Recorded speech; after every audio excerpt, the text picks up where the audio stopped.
দর্শক, প্রথমেই মনে হতে পারে আমি বাংলাদেশে নয়, আমি রয়েছি মরুভূমির দেশ দুবাইয়ে। না দর্শক, আমি বাংলাদেশেই রয়েছি, আমি রয়েছি রংপুরে। আপনারা আমার সামনে অনিন্দ্য সুন্দর একটি মসজিদ দেখতে পাচ্ছেন।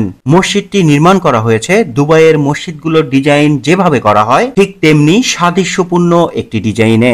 আপনারা দেখতে পাচ্ছেন কতটা সুন্দর এই মসজিদটি। মসজিদটিতে রয়েছে 4টি মিনার এবং একটি গম্বুজ।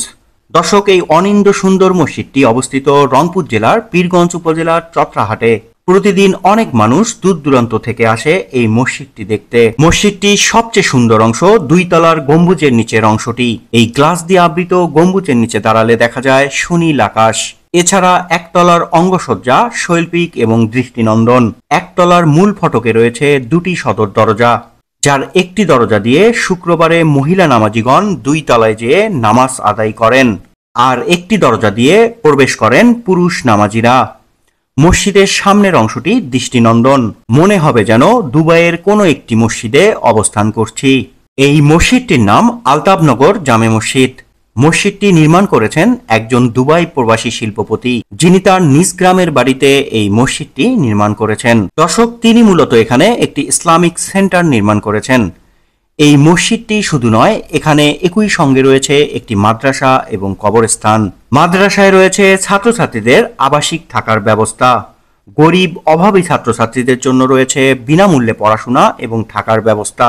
পাশেই রয়েছে 2টি কবরস্থান, একটি গণকবরস্থান সাধারণ মানুষদের জন্য, আর একটি রয়েছে তার পরিবারের সদস্যদের জন্য পারিবারিক কবরস্থান।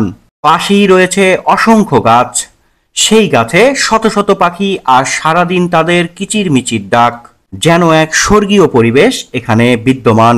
দর্শক, এই অসম্ভব সুন্দর মসজিদটি দেখতে প্রতিদিন দূর দূরান্ত থেকে অনেক মানুষ এখানে আসে।